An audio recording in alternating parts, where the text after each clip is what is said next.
24 दिसंबर 1999 Kathmandu airport. आज का ये दिन आने वाली 7 काली रातों का आमंत्रण था। दरअसल क्रिसमस की छुट्टियों के चलते नेपाल की सुंदरता को निहार कर अब पर्यटक घर जाने को बेसब्र थे। फ्लाइट IC 814 भी अपने इन यात्रियों को काठमांडू से दिल्ली छोड़ने के लिए उतनी ही उत्सुक थी।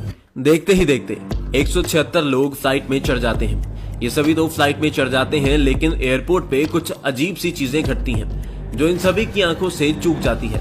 कोई भी सिक्योरिटी स्टाफ फिजिकली चेक करने के लिए नहीं खड़ा था।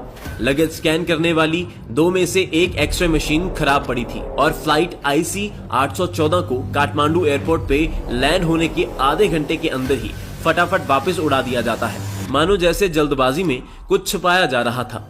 फ्लाइट में बैठे यात्री बेशक इन सभी चीजों से अनजान थे, लेकिन ये चीजें ही भारतीय इतिहास के सबसे डरावने हाईजैक का कारण बनने वाली थी। दोस्तों, इस वीडियो में हम भारतीय एविएशन हिस्ट्री के सबसे डरावने IC 814 हाईजैक के बारे में जानेंगे।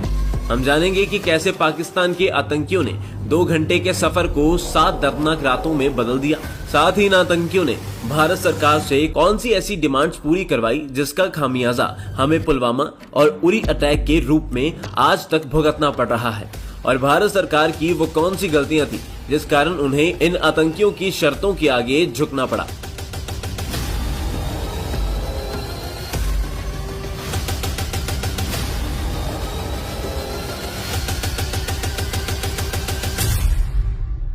दोपहर 3 बजे पायलट देवी शरण फ्लाइट में अनाउंसमेंट करते हैं और फ्लाइट IC 814 काठमांडू से उड़ान भर लेती है।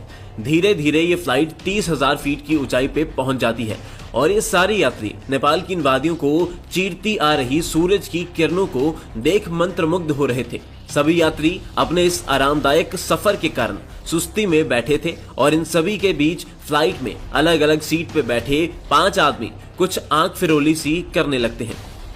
दोपहर 4:40 फ्लाइट अब लखनऊ के पास और दिल्ली से सिर्फ आधा घंटा दूर थी। एयर होस्टेस बिजनेस क्लास से शुरू करते हुए हर यात्री को लंच परोसने लगती है। वो इकोनॉमी क्लास में प्रवेश करती है और यहाँ मौजूद यात्रियों को खाना परोसती है। तभी एक आदमी के हाथ से खाना उसके साथ बैठे आदमी पे गिर जाता है। इधर उनके बीच बहस शुरू हो जाती है और उधर फ्लाइट की अलग अलग सीट से 5 लोग उठते हैं और अपने बैग खोलने लगते हैं। इधर एयर होस्टेस उन 2 आदमियों की लड़ाई को सुलझाने की कोशिश करती है और उधर वो 5 आदमी अपने बैग खोलने के बाद उसमें से और कुछ नहीं बल्कि AK-47 निकालते हैं। एक हाथ में बंदूक और दूसरे में हैंड ग्रेनेड पकड़ ये आतंकी अपने मुंह पे मास्क लगा फाइट में हाईजैक का शोर मचा देते हैं। कोई कुछ समझ पाता या करता उससे पहले ही ये अपनी बंदूक यात्रियों की तरफ तान देते हैं और धमकी देते हैं कि कोई भी अपनी जगह से हिला तो ऐसा धमाका करेंगे कि तुम्हारे घर वालों को तुम्हारी हड्डियां भी नसीब नहीं होंगी। सारे यात्रियों को डराने के बाद एक आतंकी कॉकपिट की तरफ चलने लगता है और वहां घुसते ही अपनी बंदूक का बट को पायलट राजेंद्र कुमार की गर्दन पे मारता है और फिर बंदूक पायलट देवी शरण की गर्दन पे लगा के कहता है, फ्लाइट को तुरंत पाकिस्तान की तरफ मोड़। दोस्तों, अभी और इसी पल से ये फ्लाइट उस मौत के कुएं की तरफ रुख मोड़ लेती है जहां से किसी का भी जिंदा बचना लगभग नामुमकिन सा हो जाता है। वीडियो में आगे बढ़ने से पहले इन आतंकियों के बारे में फटाफट जान लेते हैं। दरअसल ये आतंकी पाकिस्तान बेस्ड हरकत उल मुजाहिदीन के आतंकी थे।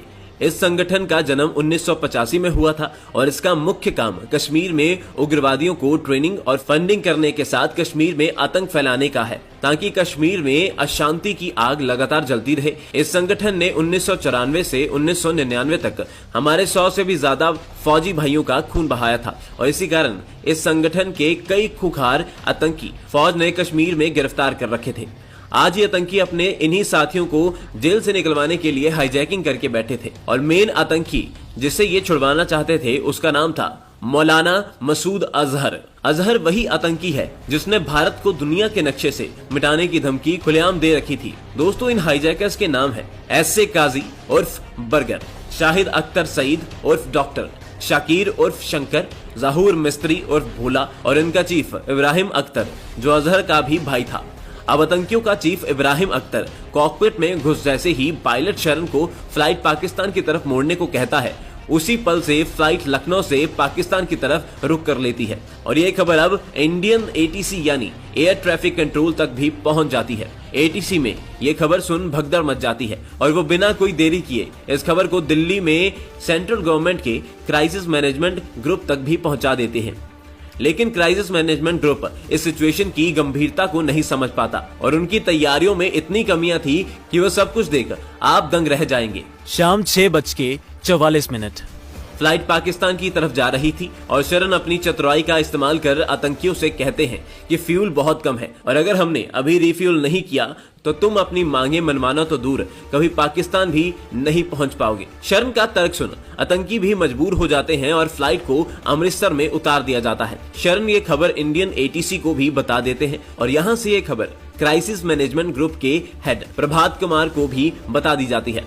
प्रभात सिचुएशन को अपने तरीके से संभालते हैं। वो आतंकियों को बातों में उलझा के जितना हो सके उतनी देर यहाँ रोक कर नेगोशिएट करने की कोशिश करते हैं। वहीं दूसरी तरफ एनएसजी चीफ प्रभात से कहते हैं कि एनएसजी को इसमें इन्वॉल्व किया जाए। प्रभात जो एक नौकरशाह थे वो ऑपरेशन जैसी बात में इतना कॉन्फिडेंस नहीं दिखाते। एनएसजी चीफ के बार बार आग्रह करने पर प्रभात आखिर मान तो जाते हैं, लेकिन तब तक प्लेन को अमृतसर में लैंड हुए 1 घंटा हो चला था। अब 1 घंटे बाद एनएसजी को अमृतसर निकलने के ऑर्डर्स मिलते तो हैं, लेकिन ये डीले ही आतंकियों की जीत और भारत की हार का फैसला करने वाला था। 7:45 फ्लाइट को अमृतसर में उतरे 1 घंटा हो चला था, इसलिए आतंकियों ने शरण पे लगातार दबाव बना रखा था कि अगर जल्दी से रीफ्यूलिंग नहीं हुई तो हम लोगों को मारना शुरू कर देंगे। पिछले 1 घंटे में रीफ्यूलिंग नहीं की गई थी। इसी कारण आतंकी एक यात्री सतनाम सिंह को तो पहले ही चाकू मारकर जख्मी कर चुके थे। इसी कारण अब शरण इंडियन एटीसी को और ज्यादा आग्रह करने लगते हैं कि तुम्हें हमारे बचाव के लिए जो भी करना है वो जल्दी कीजिए, वरना ये सबको तड़पा तड़पा के मार डालेंगे। अब ये खबर सुन आतंकियों को हल्के में लेने वाले प्रभात को भी सिचुएशन की गहराई समझ आती है। इसी कारण जब तक एनएसजी आती है तब तक के लिए वो पंजाब पुलिस के कमांडोज को रेड करने का ऑर्डर देते हैं। उसी के तहत एक ट्रक प्लेन के आगे खड़ा कर दिया जाता है और इसके बाद 2 आदमी मोटरसाइकिल से फ्लाइट के साइड से गुजरते हैं, जिसे देख आतंकियों को कुछ शक सा होने लगता है। आतंकियों के मन में शक का बीज फूट चुका था और उधर पंजाब पुलिस के कमांडोज को फ्यूल टैंकर के अंदर बिठा के रेड के लिए ले जाया जाता है। इस टैंकर का ड्राइवर कुछ ज्यादा ही तेजी से टैंकर को चला रहा था और जब इसे फोन पे थोड़ा धीरे चलने को कहा जाता है तो पता नहीं क्यों ये टैंकर को अचानक पूरी तरह से रोक ही देता है। पहले मोटरसाइकिल पे 2 संदिग्ध आदमी, फिर टैंकर का अचानक रुकना, ये देख आतंकी पूरी तरह घबरा जाते हैं और बिना कोई पल देरी किए शरण से गुस्से में कहते हैं, भाड़ में गई तेरी रिफ्यूलिंग। अगर जहाज 30 सेकंड में नहीं उड़ा तो तू और ये सारे लोग एक झटके में मारे जाएंगे। इधर एनएसजी अमृतसर पहुंच जाती है और अपने तामझाम के साथ प्लेन की तरफ आगे बढ़ने लगती है। एनएसजी पूरे फुल प्रूफ प्लान के साथ रेड करके सारे हॉस्टेजेस को सही सलामत छुड़ा सकती है और वो जहाज से बस कुछ ही मीटर दूर थी, लेकिन जहाज भी बिजली की गति के साथ रनवे पे भाग रहा था। एनएसजी जहाज को पकड़ती उससे पहले ही 7:50 पे सामने खड़े ट्रक से बाल बाल बचते हुए जहाज अमृतसर से टेक ऑफ कर जाता है और प्रभात की लैक ऑफ प्लानिंग के कारण आतंकियों को घर दबोचने का मौका हाथ से फिसल जाता है। बस ये गलती भारत सरकार की बदनामी और हर भारतीय को आज तक दर्द देने के लिए काफी साबित होती है। देखने में लग रहा था कि अब यात्रियों के लिए सबसे ज्यादा डरावनी बात यह है कि वो पाकिस्तान जा रहे हैं, लेकिन हकीकत ये थी कि पाकिस्तान में उतरने से पहले भी कुछ ऐसा घटता है जिसने सभी हॉस्टेजेस की जान हलक में अटका दी थी। रात 8:07 अमृतसर से उड़ान भरने के बाद से ही शरण लगातार पाकिस्तान एटीसी को रिक्वेस्ट कर रहे थे कि उन्हें लैंड करने की परमिशन दी जाए, लेकिन पाकिस्तान इस हाईजैक के पीछे अपना नाम नहीं लगवाना चाहता था, इसलिए वो लैंड करने की परमिशन लगातार डिनाई कर रहा था। शरण जहाज को जबरदस्ती पाकिस्तान एयर स्पेस में घुसा देते हैं और अब लाहौर की तरफ ले जाने लगते हैं। अब फ्यूल सच में खत्म हो चुका था और उधर पाकिस्तानियों ने लाहौर एयरपोर्ट के रनवे की सारी लाइट्स बंद कर दी थी ताकि जहाज लैंड न कर पाए।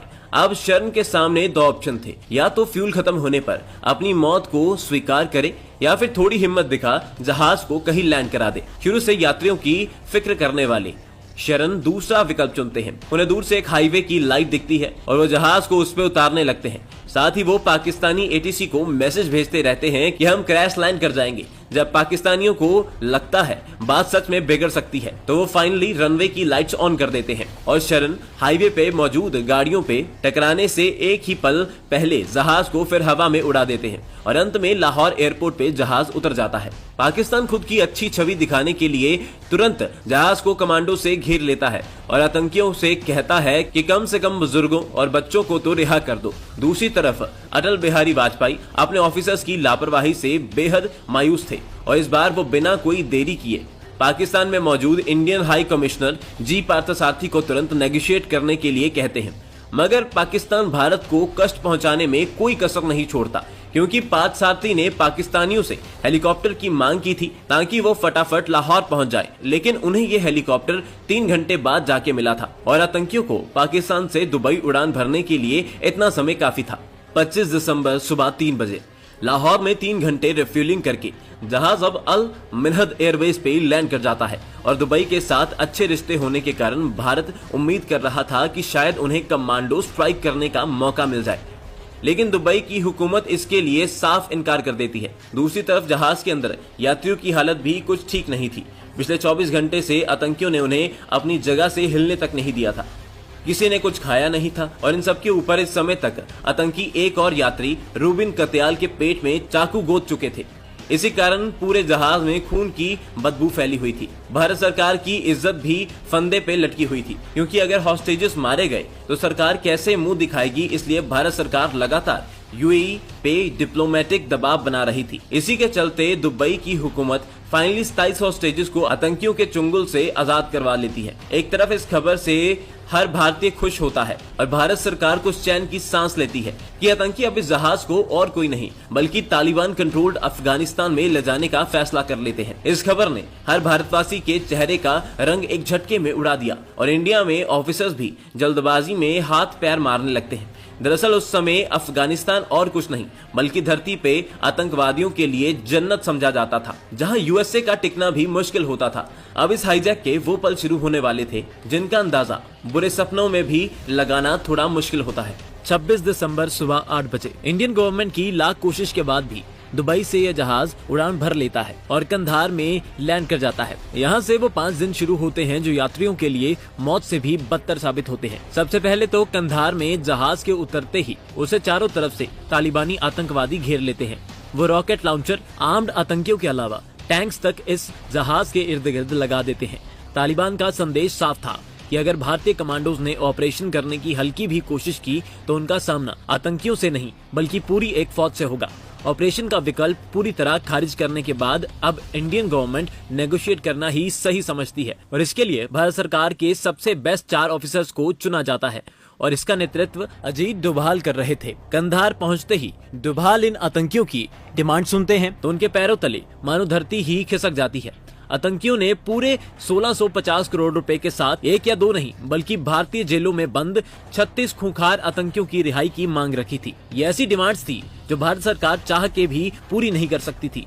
यहाँ से भारत सरकार को अमृतसर में हुई अपनी गलती का पछतावा शुरू होता है, क्योंकि एक तरफ आतंकियों की डिमांड्स पूरी नहीं हुई तो सारे यात्री मारे जाएंगे और दूसरी तरफ भारत में लोग लगातार सरकार के विरोध में धरने दे रहे थे। ये सब तो फिर भी सहा जा सकता था, क्योंकि यात्रियों के साथ जो जहाज में हो रहा था वो किसी नर्क में रहने से कम नहीं था। ये नेगोशिएशंस 5 दिन तक चलती है और आतंकियों ने यात्रियों की आंखों पे पट्टी लगा नीचे मुंह करके बैठने का हुक्म दे रखा था। वॉशरूम की बुरी हालत थी और खाना तो इन्हें पूरे दिन में मुश्किल से एक बार नसीब हो रहा था। इन सब के ऊपर जो हर थोड़ी देर में आतंकवादी मारने की धमकी दे रहे थे, उससे यात्री जिस तरह से मानसिक तौर पे टूट चुके थे उसका तो कोई हिसाब ही नहीं था। लेकिन अब जो हुआ उसने तो कभी ना भरने वाला जख्म ही दे दिया।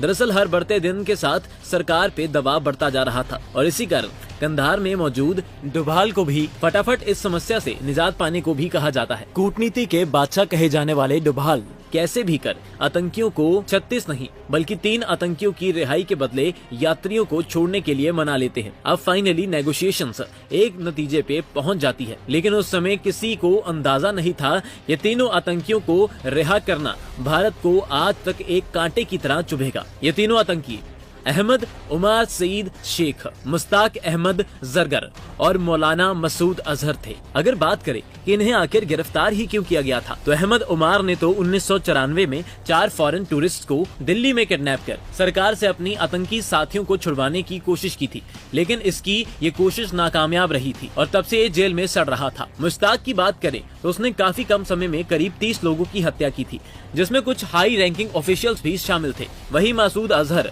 पाकिस्तान से कश्मीर में कई साल आतंक फैलाने के बाद 1994 में भारत आया था और यहाँ आके इसने कश्मीर घूमने आए कुछ टूरिस्ट को टॉर्चर किया था और तब इसे आर्मी ने गिरफ्तार कर लिया था। ये तो बात हुई कि ये जेल में कैसे गए, लेकिन जो इन्होंने जेल से बाहर निकल के किया वो इससे भी डरावना था। अहमद उमार ने जेल से रिहा होने के बाद साल 2002 में अमेरिकन पत्रकार डैनियल पियल की गर्दन रौंदकर हत्या की थी। साथ ही ये वही आतंकी है जिसने 26/11 मुंबई हमले के दिन आतंकियों को फोन पे लगातार गाइड किया था। मुश्ताक अहमद जरगर ने जेल से निकलकर अल उमार मुजाहिदीन नाम के आतंकी संगठन की शुरुआत की। ये संगठन खालिस्तानी दंगों को हवा देने और कश्मीर में आतंकी हमले करने में सबसे आगे रहता है। इसी संगठन ने 2019 में हमारे 5 CRPF जवानों की जान ले ली थी।